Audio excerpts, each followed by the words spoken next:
तो मैंने सोचा साला ये चुनाव आयोग कहता है कुछ नहीं हो रहा है, कुछ नहीं हो रहा है, तो ये लोग आरोप क्यों लगाए?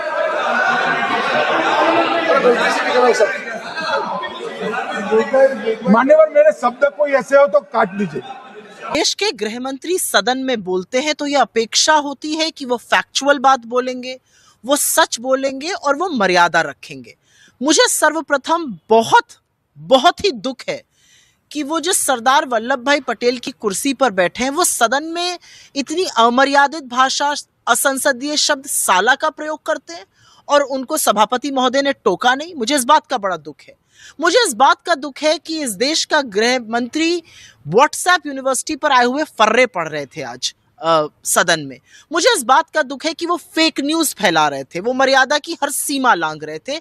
उन्होंने राहुल गांधी ने जो 3 सवाल उठाए थे, मशीन रीडेबल लिस्ट देने में क्या दिक्कत है, इलेक्शन कमीशन या इलेक्शन कमिश्नर्स की नियुक्ति के लिए पैनल में चीफ जस्टिस ऑफ इंडिया को रखने में क्या दिक्कत है, और सबसे बड़ी बात कि आपने जो लॉज बदले हैं सीसीटीवी फुटेज वगैरह के, उनको वापस लेने में क्या दिक्कत है।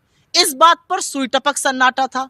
गृह मंत्री वोट चोरी करते हुए रंगे हाथ पकड़े गए हैं, उनके लोग पकड़े गए हैं, और इसीलिए वो इतना लंबा भाषण दे रहे थे क्योंकि चोर की दाढ़ी में तिनका होता है और उसको इतना डिफेंसिव होकर समझाने की जरूरत होती है। घुसपैठियों की बात कर रहे हैं अमित शाह जी। मैं तो पूछना चाहती हूँ, बिहार में तो एसआईआर हो गया, कितने घुसपैठिए मिले?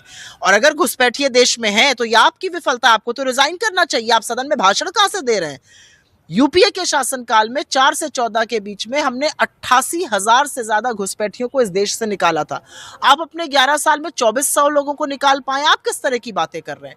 लेकिन आज जिस तरह से मर्यादा को तार तार करने का, व्हाट्सएप के फर्रे पढ़ने का, पूरा झूठ सदन में खड़े होकर फैलाने का, और जिस तरह से सदन की गरिमा को भंग करने का काम अमित शाह ने किया है, वो उसी के लिए जाने जाते हैं। और जब उन्होंने साला शब्द का प्रयोग किया तो मेरे मन में एक ही बात आई कि इंसान अपने असली रंग आखिरकार दिखाई देता है। वॉकआउट किया, सभी विपक्षी दल के नेतृत्व नहीं किया, घुसपैठियों का जिक्र करते ही आपकी कोरी बकवास सुनने के लिए तो इस देश के चुने हुए सांसद वहां पर बैठे नहीं हैं।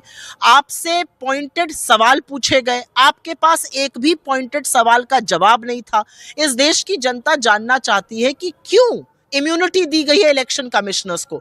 वो कोई संसद से या वो कोई लोकतंत्र से ऊपर तो है नहीं। अगर वो कुछ गलत कर रहे हैं तो उनको उसका सामना करना चाहिए, कार्रवाई होनी चाहिए। आपने क्यों इम्यूनिटी दी है? इस देश की जनता जानना चाहती है कि भाई आपने ये लॉ क्यों बनाया कि सीसीटीवी फुटेज डिलीट करी जाएगी? क्यों 45 दिन में डिलीट करी जाएगी? क्यों नहीं साल, 1.5 साल, 2 साल, 3 साल इस डेटा के जमाने में रखी जा सकती है, डिजिटल के जमाने में? और आपसे सवाल पूछा गया कि इलेक्शन कमीशन को मशीन रीडेबल लिस्ट देने में दिक्कत क्या है। इन सब बातों का आपके पास कोई जवाब नहीं है। आप सिर्फ कोरी वहां पर बकवास कर रहे थे। वो कौन बैठ के सुनना चाहेगा? राहुल जी ने तो सदन, ऐसा लगता है कि राहुल गांधी जी ने जो खुला चैलेंज दिया है, जो उन्होंने खुली चुनौती दी है, अगर अमित शाह जी के अंदर दम है, अगर अमित शाह जी के अंदर जरा सी भी हिम्मत है, तो राहुल गांधी जी ने जो आनंद पे, जो मधेपुरा पर और जो हरियाणा पर प्रेस कॉन्फ्रेंस करी है, उस प्रेस कॉन्फ्रेंस पर आए, बहस कर लें, 2 टूक बात कर लें। आप चरण चुंबकों को तो बहुत सारे मीडिया के लोगों को स्क्रिप्टेड इंटरव्यूज देते हैं। इस बार आइए राहुल गांधी जी से डिबेट करिए। है हिम्मत आपके अंदर? आपके अंदर रत्ती भर हिम्मत नहीं है क्योंकि आप वोट चोरी करके गृह मंत्री बने हुए हैं।